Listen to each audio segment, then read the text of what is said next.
الحمدللہ فکفا والصلاة والسلام علی من لا نبی بعد اما بعد فاعوذ باللہ من الشیطان الرجیم بسم اللہ الرحمن الرحیم۔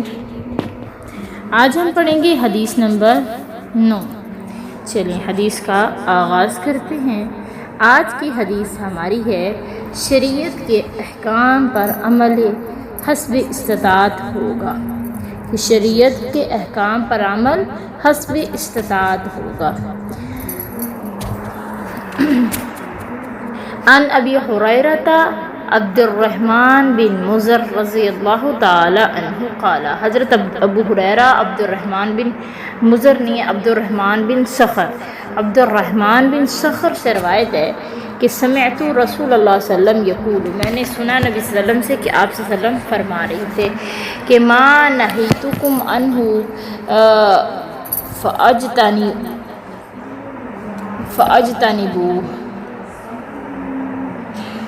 کہ میں نے سنا نبی صلی اللہ علیہ وسلم سے کہ جس چیز سے میں نے تمہیں منع کر دیا ہے اس سے تم بچو، اس سے تم باز آ جاؤ، جس چیز سے تمہیں منع کیا ہے اس سے باز آ جاؤ۔ وما امرتکم، جس چیز کا میں تمہیں حکم دیتا ہوں اس کا فاتوا منہ، تو جس چیز کا میں حکم دیتا ہوں تو تم اسے پورا کرو۔ فاتوا منہ ما استطعتم، تو اسے تم بجا لاؤ جتنی تم طاقت رکھتے ہو۔ فإنما أهلك الذين من قبلكم كثرة مسائلهم، بے شک تم سے پہلے جتنے بھی لوگ ہلاک کیے گئے نا انہوں نے بہت سارے سوالات کیے تھے۔ واختلافهم على انبیائهم، اور اپنے انبیاء کے بارے میں انہوں نے اختلاف کیا تھا۔ حضرت ابو ہریرہ عبد الرحمن بن صخر کہتے ہیں کہ میں نے رسول اللہ صلی اللہ علیہ وسلم کو فرماتے سنا کہ جس چیز سے میں نے تمہیں منع کیا ہے اس سے بچو، جس چیز کا میں نے حکم دیا ہے جہاں تک طاقت ہو سکے اسے بجا لاؤ۔ بے شک تم سے پہلے لوگ اسی وجہ سے ہلاک کیے گئے، انہوں نے بہت سے سوال کیے اور اپنے انبیاء کے بارے میں انہوں نے اختلاف کیا۔ اس حدیث کو صحیح بخاری اور صحیح مسلم کے اندر ذکر کیا گیا ہے۔ یہ حدیث اسلام کی نہایت خوبصورت اور آسان مزاج کو بیان کرتی ہے۔ دین انسان کو مشقت میں ڈالنے کے لیے نہیں آیا بلکہ انسان کی رہنمائی اور کامیابی کے لیے آیا ہے۔ نبی صلی اللہ علیہ وسلم ہمیں سکھا رہے ہیں کہ اصل کامیابی اللہ اور اس کے رسول کی اطاعت میں ہے۔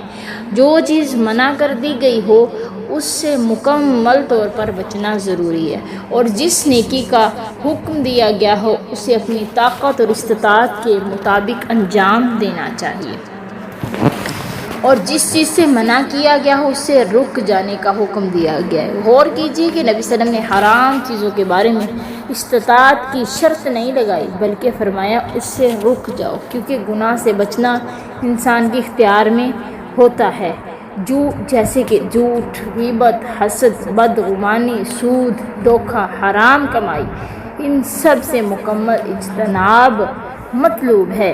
مومن کی نشانی یہ ہے کہ جب اللہ اور اس کے رسول کسی چیز سے منع کر دیں تو وہ فوراً رک جاتے ہیں، اور اللہ کے نبی نے دوسرا کیا کہا کہ جس چیز کا حکم دو اسے بجا لاؤ اپنی استطاعت کے مطابق۔ اللہ تعالیٰ بندوں پر اس کی طاقت سے زیادہ بوجھ نہیں ڈالتا۔ اگر کوئی بیمار ہے تو بیٹھ کر نماز پڑھ سکتا ہے، اور اگر سفر میں ہے تو بعض رخصتیں موجود ہیں۔ اگر کسی کے پاس مال نہیں ہے تو اس پر زکوٰۃ فرض نہیں ہے۔ یہ اسلام کی رحمت اور آسانی ہے کہ ہم اگر نماز کھڑے ہو کے نہیں پڑھ سکتے تو بیٹھ کے پڑھیں، بیٹھ کے نہیں پڑھ سکتے تو لیٹ کے پڑھیں۔ اگر کوئی انسان بیمار ہے، روزے فرض ہیں ہم پر، لیکن بیمار ہے تو اسے رخصت ہے، مسافر ہے تو اسے رخصت ہے۔ اسی طرح اگر کوئی انسان کے پاس پیسے نہیں ہیں تو وہ صدقہ خیرات نہیں، وہ زکوٰۃ نہیں کرے گا۔ کب تک زکوٰۃ نہیں کرے گا؟ جب تک اس پر زکوٰۃ فرض نہیں ہو جاتی۔ تو یہ اسلام کی رحمت اور آسانی ہے ہم جیسے لوگوں پر، سب لوگوں پر۔ امتوں کی ہلاکت کا سبب کیا بنا؟ حدیث کے آخری حصے میں نبی صلی اللہ علیہ وسلم نے ایک بہت بڑا سبق دیا ہے کہ تم سے پہلے لوگوں کو ان کی کثرت سوال اور انبیاء کی مخالفت نے ہلاک کیا۔ بنی اسرائیل بار بار غیر ضروری سوالات کرتے تھے، پھر جب حکم آ جاتا تو اس پر عمل کرنے کی بجائے بحث اور مخالفت شروع کر دیتے تھے۔ تو جیسے کہ قرآن کے پہلے پارے میں بھی ذکر آیا ہے نا کہ گائے کے واقعے میں انہوں نے سوال پہ سوال جب کیے تو اللہ تعالیٰ نے انہیں وہ گائے ملانے میں اللہ بھی ان پر سختی کرتا چلا گیا۔ اسی طرح ایک اور حدیث میں آتا ہے کہ جب بنی اسرائیل میں اگر کسی آدمی کے جسم پر یعنی کہ کپڑوں پہ پانی کے چھینٹے پڑ جاتے تھے نا جسم پہ، تو یہی تھا حکم کہ وہ بس دھو لے اور پاک ہو جائے گی۔ انہوں نے کہا اللہ سے خود سوال کیے، کہنے لگے اللہ یہ کیسے ہو سکتا ہے کہ بندہ ناپاک ہو، گندی چھینٹیں پڑی ہوں اور وہ دھونے سے صاف ہو جائے۔ پھر اللہ تعالیٰ نے حکم دیا کہ اگر پیشاب کی چھینٹیں پڑ جاتی ہیں تو اتنے جسم کے اتنے حصے کو کاٹ ڈالو۔ تو یہ کس وجہ سے تھا؟ ان کے کثرت سوالات کی وجہ سے تھا۔ تو ہمیں منع کیا گیا کہ ہم زیادہ سوالات نہیں کریں۔ آج بھی بعض لوگ عمل کم کرتے ہیں، بحث زیادہ کرتے ہیں، اطاعت کم کرتے ہیں، اعتراض زیادہ کرتے ہیں، حالانکہ اللہ تعالیٰ ہم سے فرما برداری چاہتا ہے، بیجا بحث نہیں چاہتا۔ ذرا سوچئے کتنی مرتبہ ہم جانتے ہیں کہ فلاں کام غلط ہے پھر بھی اسے چھوڑنے میں تاخیر کرتے ہیں۔ کتنی مرتبہ ایسا ہوا کہ ہمیں پتہ ہوتا ہے کہ یہ کام یار چھوڑ دے تو اچھی بات ہے، لیکن پھر بھی اس کو چھوڑنے میں ہم تاخیر کرتے۔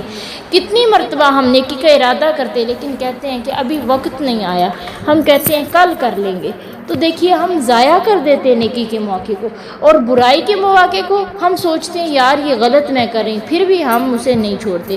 یہ حدیث ہمیں یاد دلاتی ہے کہ مومن کی کامیابی سوالات کی کثرت میں نہیں ہے بلکہ اطاعت میں ہے۔ اللہ کو وہ بندہ پسند ہے جو حکم سن کر کہے کہ سمعنا و اطعنا، کہ ہم نے سنا اور اطاعت کی۔ اپنے آپ سے سوال کیجئے، کیا میں گناہوں میں واقعی بچنے کی کوشش کرتی ہوں؟ کیا میں دین کے احکام پر عمل کرنے میں سنجیدہ ہوں؟ کیا میں اطاعت کو ترجیح دیتی ہوں یا بحث کو ترجیح دیتی ہوں؟ یہ حدیث ہمیں سکھاتی ہے کہ سچا مسلمان وہ ہے جو حرام سے مکمل اجتناب کرے، نیکیوں کو اپنی اطاعت کے مطابق انجام دے، اللہ اور اس کے رسول کے احکام کے سامنے سر تسلیم خم کر دے۔ اللہ تعالیٰ سے دعا ہے کہ اللہ تعالیٰ ہمیں ان لوگوں میں شامل کر دے جو بات کو سنتے ہیں اور ان کے بہترین پہلو پر عمل کرتے ہیں، اور ہمیں اپنی اور اپنے رسول کی مکمل اطاعت نصیب فرمائے، آمین۔